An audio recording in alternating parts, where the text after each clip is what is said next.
Commiserations about the darts there. Not been practicing, clearly. But talking about the football, you're the only outfield player to play every minute so far for England during this tournament. What have you made of Gareth Southgate and the faith that he's shown in you so far? I don't really know, to be honest. Obviously, I know that he trusts me a lot to play in games like this and to play every minute. It's an honour for me, and the only thing I can keep doing is working hard on the training pitch and try and play as much as possible. How have you found it adapting to playing with England, which tends to be a bit of a slower pace to what you're used to with your club at Leeds?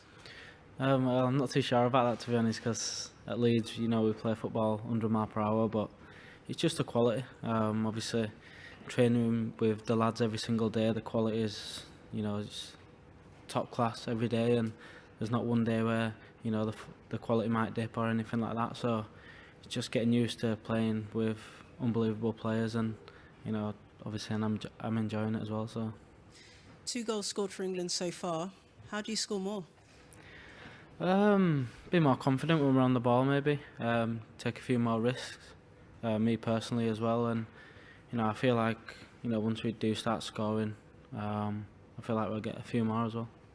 You say take risks. What does that look like on the pitch for you? What would we be looking out for if you're taking more risks? Maybe if I'm on the ball and I've got time to turn and go forward, and at Leeds I'm used to getting the ball deep and playing them long passes. So obviously I'm new to the team, so I don't really want to be risking the ball too much and losing a little bit of confidence. But at the same time, I'm in a major tournament, so I've got to show what I can do, and hopefully I can do that in the next game. I suppose that's the balance you have to strike, isn't it? You don't want to lose the ball because you are a new player, but you also want to show what you can do. How do you strike that balance? How do you work out what is the best thing to do in each situation? Just get yourself in a position where that ball's got to be a risky pass, and getting in positions even in training where if I've got time to turn and play Harry Kane in, play Raheem in, or any of the attacking players, then I'll try and do that. And like I said, I'm new to the team, but I feel like as the games have gone along and I've got more confident, and hopefully I can carry on doing that. Is Gareth Southgate the type of manager that will say to you, perhaps be a bit more cautious, don't risk the ball, keep possession if you can? Nah, he's very easygoing. He wants us to attack. He wants us to get goals. He wants us to express ourselves when we've got the ball and when we haven't got it. So I feel like everyone says that Gareth were a defender, so his teams are very defensive. But I feel like if you look at the last 3 games, we haven't conceded a goal, which is good. And if you like my club team where we can score 5 goals and concede 4, then it's probably not as good. So the fact that we're keeping clean sheets is a major positive as well. Just looking at Germany, how do you strike the balance between focusing on their strengths and working out what you can do to stop their strengths, but also focusing on what England do well as well? I think just look at the players that they've got in their team, and we know that near enough every single player is a top level player. They've got players in midfield that play for Madrid and stuff like that. So we know it's going to be a difficult game, but we can't always focus on how they're going to do when they're on the ball. We need to try and break them down minute by minute, and we've been working on some stuff in the training ground, and hopefully it comes off. And they will be on the ball quite a bit. They're a team that like possession. They enjoy possession. They've got a lot of experience in their midfield, in particular the likes of Tony Cruz. I suppose it'd be your job to try and get the ball back when they're in possession. So how do you go about that? How do you envisage that happening? Just try and get around them as much as possible. I know it's going to be hard, but I've done it for the last year now in the Premier League. Been playing against top players, and I've done reasonably well. But I know that international level's a totally different level, and I just feel like if I'm feeling good, and my job for the team is winning the ball back and giving it to the more flary players and people that can do something. And just finally, there's going to be a few more fans inside Wembley, which I imagine would be great for you guys. Does it impact your mindset at all, knowing that there'll be more people supporting England? Definitely. I think with the support that we've had over the last 3 games, and for more people to be coming in, it's a major boost for us. and obviously we know that the support's very good when we're at Wembley. So yeah, we're looking forward to it. Good luck. Thank you. Thanks, Jess. We'll now jump onto Zoom with a couple from Carrie Brown of beIN Sports. Hello. I wanted to ask you first of all if Marcelo's been in touch with you. No, he's not been in touch with me personally. I've had messages from different coaches from the club and stuff like that. But Marcelo's the type of manager that likes to keep things non-contact, and just when he sees you, he speaks to you then. Everyone's been so impressed with you playing every single minute of this tournament so far. I'd kind of like to get your viewpoint of when you have the ball, of how many options you have to pass to, because there's been a lot of talk about Harry Kane and whether he has as much of a ball as he did in the World Cup. But are there just now so many options, but it's not just route one? I don't really know, to be honest. I feel like when I'm in a position to get the ball and turn forward, there's loads of options, and I just feel like sometimes, like I said in the interview earlier, that I'm new to the team, so I don't really want to risk the ball too much. And it's about being courageous, and it's about being positive when you get the ball. And I've been trying to do that since I've been here, and hopefully with a few more games I can keep doing that. Bielsa's always so strong on thinking of your feet and intelligence and changing formations. How many different options have you got to play in this match, and how ready are England to change when the option comes? I don't know, to be honest. I just know that we are ready to to go out and play against Germany. We know what their strengths and weaknesses are, and we're just looking forward to getting out there and doing the job, and hopefully we can do that. Thanks, Carrie. I'm going to go back in the room to Ollie Foster from BBC. Hi there, Kalvin. I mean, it's only 9 months. You're saying you're relatively new to this squad.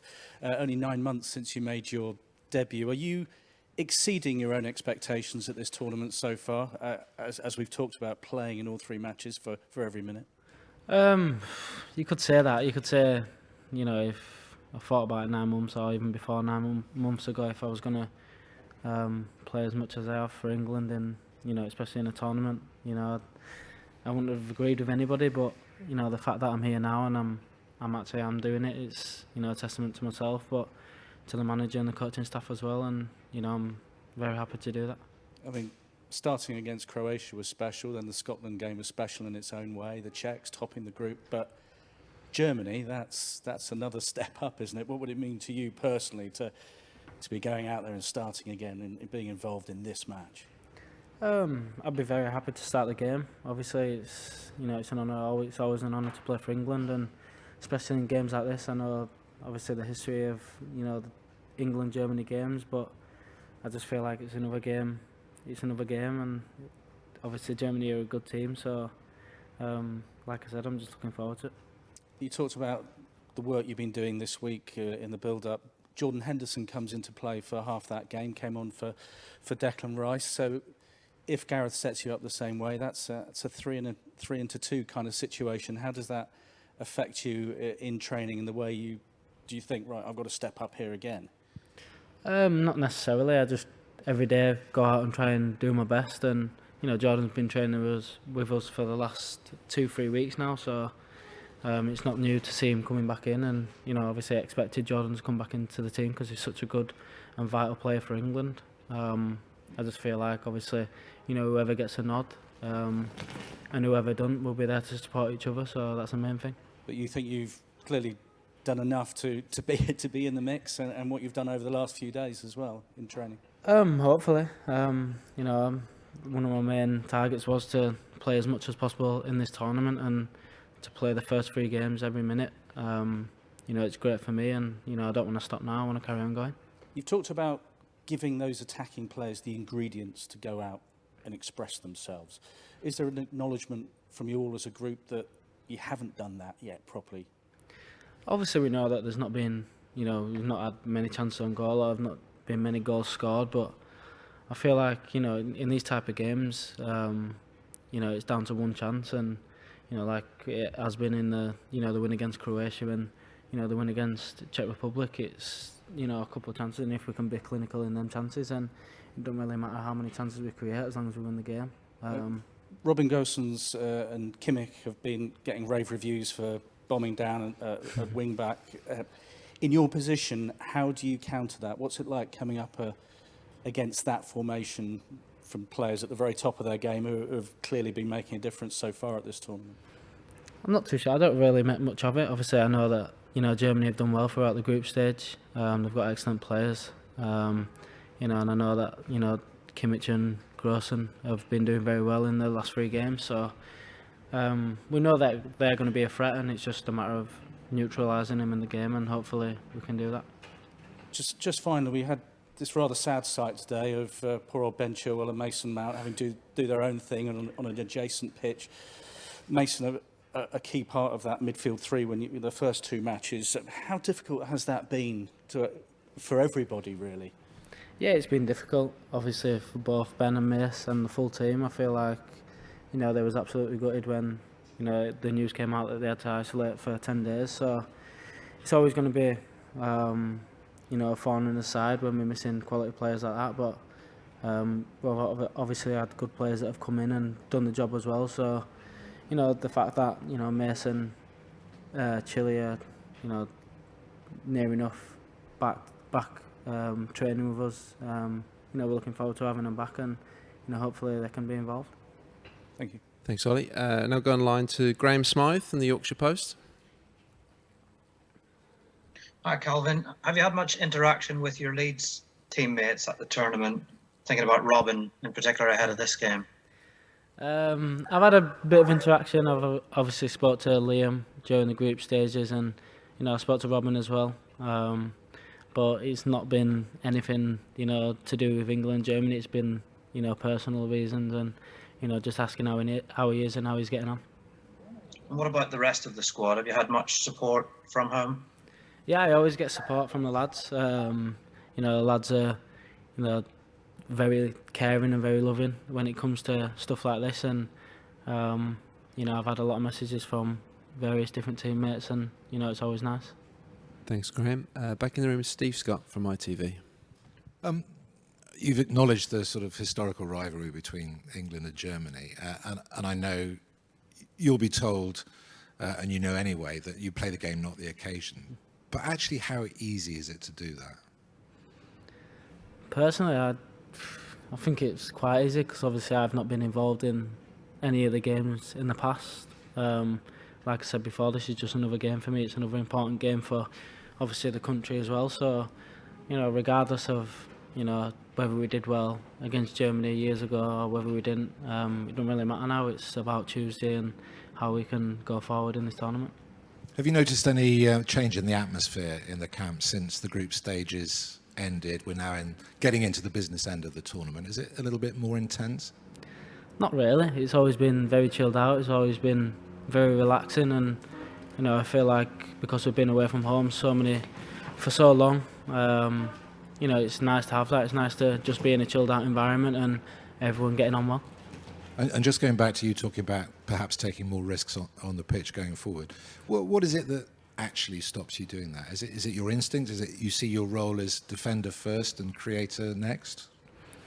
Who knows? Obviously I am a defensive midfield player, but I love being on the ball. So regardless whether I am defending or attacking, I want to do my best. And like I said before, I felt like I was new to the team, and you kind of feel like you don't want to lose the ball in case anything happens. It's just in everyone's head. I think nobody wants to lose the ball, and Germany go up the pitch and score. So like I said before, it's just about being courageous on the pitch and being confident in yourself and being positive as well.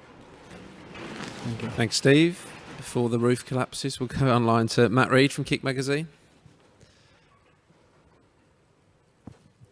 Hi, Kalvin. Hi. Hello, mate.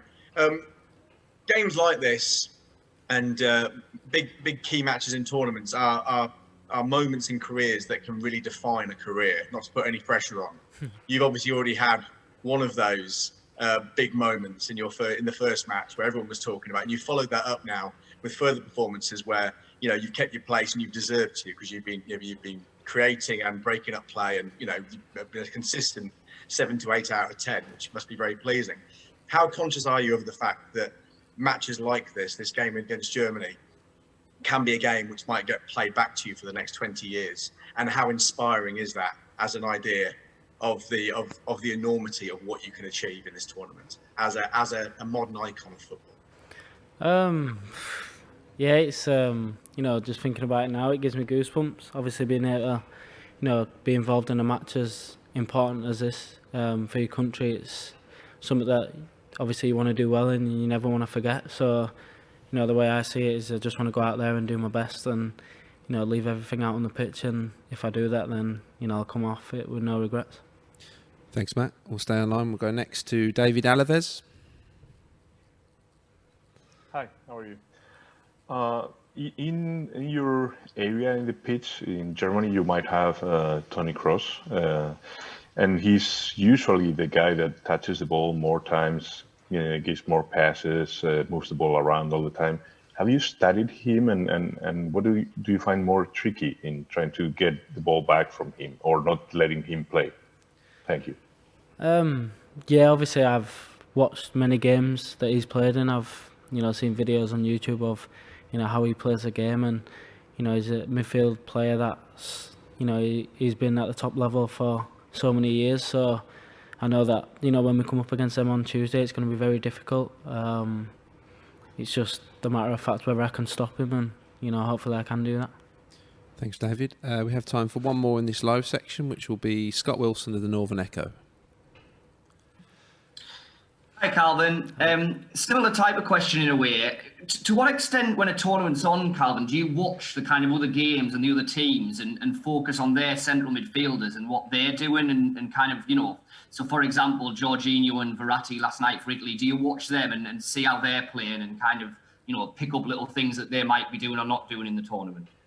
I think when I always watch football, I always, look in the area that I play in. But obviously the camera's not always panned on their players, so I feel like whenever I have the chance to watch certain players in midfield, then I'll do that. And like I said, I've watched so many players on YouTube, and at Leeds we have video clips sent to us every day of different players. So I know a lot of midfield players that are world class, and I just try and if I'm playing against them, I just try and do my best to stop them. But if I can take some of their things that they do in a game, and I can try and do it in training or do it in a game, then that was better for me. So I'll just keep trying to do that.